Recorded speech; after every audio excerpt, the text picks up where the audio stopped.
తెలంగాణ రాష్ట్ర ప్రభుత్వం ఇవాళ సుప్రీంకోర్టును ఆశ్రయించనుంది. బీసీ రిజర్వేషన్ల అంశంపై సుప్రీంకోర్టులో స్పెషల్ లీవ్ పిటిషన్ వేయనుంది. స్థానిక సంస్థల ఎన్నికల్లో బీసీలకు 42% రిజర్వేషన్ల అమలుపై హైకోర్టు స్టే ఇచ్చిన నేపథ్యంలో ఈ నిర్ణయం తీసుకుంది. బీసీ రిజర్వేషన్ల జీవో 9పై హైకోర్టు స్టే విధించడంతో ఆ తీర్పును సుప్రీంకోర్టులో సవాల్ చేయాలని సీఎం రేవంత్ రెడ్డి నిర్ణయించారు. స్థానిక సంస్థల ఎన్నికల్లో బీసీలకు 42% రిజర్వేషన్లు అమలు చేయాలన్నది ప్రభుత్వ లక్ష్యం. దీంతో తెలంగాణ ప్రభుత్వం సుప్రీంకోర్టును ఆశ్రయించనుంది.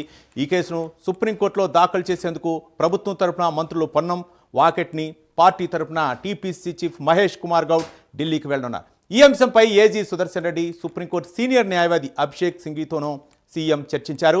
హైకోర్టు తీర్పు ప్రతితో పాటు ప్రభుత్వ వాదనలు బలపరిచేందుకు అవసరమైన ఇతర పత్రాలను ఇప్పటికే అధికార వర్గాలు ఢిల్లీకి పంపాయి. తెలంగాణ ప్రభుత్వం తరపున రాష్ట్ర అడ్వకేట్ జనరల్ ఏ సుదర్శన్ రెడ్డితో పాటు సీనియర్ న్యాయవాదులు సుప్రీంకోర్టులో ఎల్ఎల్పి వేయనున్నారు. దీనిపై మరింత సమాచారం మా కరెస్పాండెంట్ అజీమ్ అందిస్తారు. అజీమ్, చెప్పండి, ఏంటి తెలంగాణ రాష్ట్ర ప్రభుత్వం సుప్రీంకోర్టును ఆశ్రయించడానికి ప్రధాన కారణం ఏంటి? మరోపక్క స్పెషల్ లీవ్ పిటిషన్ వేయనున్నట్టు తెలుస్తోంది. ఏంటి అజీమ్? 42% బీసీ రిజర్వేషన్లకు సంబంధించిన అంశంపై హైకోర్టులో ఏదైతే 4 వారాల మధ్యంతర స్టే వచ్చినటువంటి విషయం అందరికీ తెలిసింది. సో ఈ నేపథ్యంలో తెలంగాణ ప్రభుత్వం సుప్రీంకోర్టుని ఆశ్రయించాలని భావించింది. ఇందులో భాగంగానే స్పెషల్ లీవ్ పిటిషన్ వేయాలని చెప్పి కూడా ఇప్పటికే ఏదైతే మంత్రి పొన్నం అలాగే వాకిటి శ్రీహరిని కూడా ఢిల్లీకి పంపించినట్టు తెలుస్తుంది. వీరితో పాటు ఏజీ అలాగే అక్కడ ఉన్నటువంటి సీనియర్ న్యాయవాదులు అయినటువంటి అభిషేక్ సింగ్ అందరితో కూడా సీఎం రేవంత్ రెడ్డి చర్చించినట్టు కూడా ఏదైతే సమాచారం ఉంది. అయితే 42% బీసీలకు స్థానిక సంస్థల ఎన్నికల్లో రిజర్వేషన్ కల్పించే ఎన్నికలకు వెళ్తామని చెప్పి కూడా తెలంగాణ ప్రభుత్వం పదే చెప్తుంది. ఆ విషయంలో మేము కట్టుబడి ఉన్నాము, వెనుకకు తగ్గేది లేదని చెప్పి కూడా నేను పిసిసి అధ్యక్షుడు మాట్లాడుతూ కూడా ఒక సందర్భంగా చెప్పడం కూడా జరిగింది. సో ఈ నేపథ్యంలోనే ఎట్టి పరిస్థితుల్లో 42% బీసీలకు సంబంధించినటువంటి స్థానిక సంస్థల ఎన్నికల్లో రిజర్వేషన్ అమలు చేసేందుకు ఎదురుదరమైన వెళ్తామని నిదర్శనం చెప్పడానికే బీసీల పట్ల కాంగ్రెస్ పార్టీకి ఉన్నటువంటి చిత్తశుద్ధి నిరూపించుకోవడానికే తెలంగాణ ప్రభుత్వం మరోసారి సుప్రీంకోర్టుని ఆశ్రయిస్తుంది. సో సుప్రీంకోర్టులో ఈ రోజు స్పెషల్ లీవ్ సంబంధించినటువంటి ఏదైతే పిటిషన్ వేసిన తర్వాత దీనికి సంబంధించిన సీనియర్ న్యాయవాదులు కూడా ఏ అంశాలు లేవనెత్తాలి అనే దానిపై కూడా, ఎందుకంటే ఇక్కడ తెలంగాణ రాష్ట్రంలో కాంగ్రెస్ ప్రభుత్వం వచ్చిన తర్వాత చేసినటువంటి కులగణన ఏదైతే ఉందో చాలా స్టాటిస్టికల్ గా ఉంది. చాలా పకడ్బందీగా ఏదైతే సర్వే నిర్వహించారు, సుమారు 1,00,000కు పైగా ఎన్యూమినేటర్లను పెట్టి ఏదైతే సర్వే చేయించారు. సర్వేలో బీసీల శాతం తేలింది. బీసీల శాతం ఆల్రెడీ డెడికేషన్ కమిషన్ ఉంది, 1 మ్యాన్ కమిషన్ ఉంది. ఇవన్నింటినీ బేస్ చేసుకొని ఏదైతే ఇప్పుడు ఏ రాష్ట్రంలో కూడా ఈ దేశంలో ఇలాంటి సర్వే చేయలేదు, కమిషన్స్ చేయలేదు. సో అన్ని రకాలుగా పకడ్బందీగా పూర్తి స్థాయిలో కూడా ఏదైతే కులగణన చేసి దాని తప్ప ఎవరెంతో వారికి ఎంత అనే నినాదంతో ముందుకు వెళ్తున్నాం. సో ఖచ్చితంగా బీసీలకు 42% రిజర్వేషన్ స్థానిక సంస్థల ఎన్నికలకే విచ్చే వెళ్తామని చెప్పి ఏదైతే కాంగ్రెస్ పార్టీ కట్టుబడి నేపథ్యంలో సుప్రీంకోర్టుకు వెళ్లి ఈ రోజు తమ వాదనలు చాలా బలంగా వినిపించాలని చెప్పి కూడా ఏదైతే ప్రభుత్వం భావిస్తుంది. తెలంగాణ కోర్టులో కూడా ఏ రకంగా అయితే మొదటి 2 రోజులు తమ వాదనలు వినిపించిందో, ఎక్కడా కూడా ఏదైతే రాజ్యాంగంలో 50% స్లాబ్ దాటకూడదు అని చెప్పి ఎక్కడా కూడా లేదు.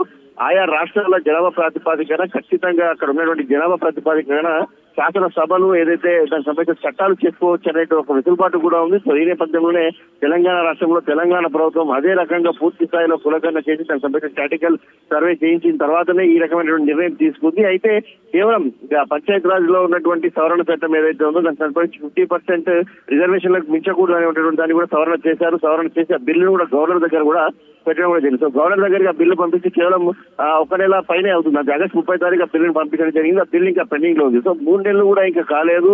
దానికోసమే ఏదైతే గవర్నర్ దగ్గర పెండింగ్ బిల్లు ఇంకా అమలు కాకముందే మీరు ఎందుకు దాన్ని రిజెక్ట్ చేయలేదు, దాన్ని ఏదైతే గవర్నర్ గారు యాక్సెప్ట్ చేయలేదు, అది చేసిన తర్వాత మీరు జీవో ఇస్తే బాగుండదు అని చెప్పి హైకోర్టులో కొంత వాదనలు వినిపించాయి. సో ఈ నేపథ్యంలో ఇప్పటికే ప్రభుత్వం దానికంటే ముందు చేసినటువంటి ప్రయత్నాలు ఏవైతే ఉన్నాయో, ఏదైతే అసెంబ్లీలో 42% బీసీ రిజర్వేషన్ సంబంధించి బిల్లు పెట్టి అన్ని పార్టీలు ఆమోదం తెలిపాయి, అన్ని రాజకీయ పార్టీలు తెలిపిన తర్వాత దాన్ని అటు కేంద్రానికి పంపించడం జరిగింది. అలాగే దీని తర్వాత ఆర్డినెన్స్ రూపంలో కూడా గవర్నర్ దగ్గర పంపించారు. ఇవన్నీ పెండింగ్ లో ఉన్నాయి.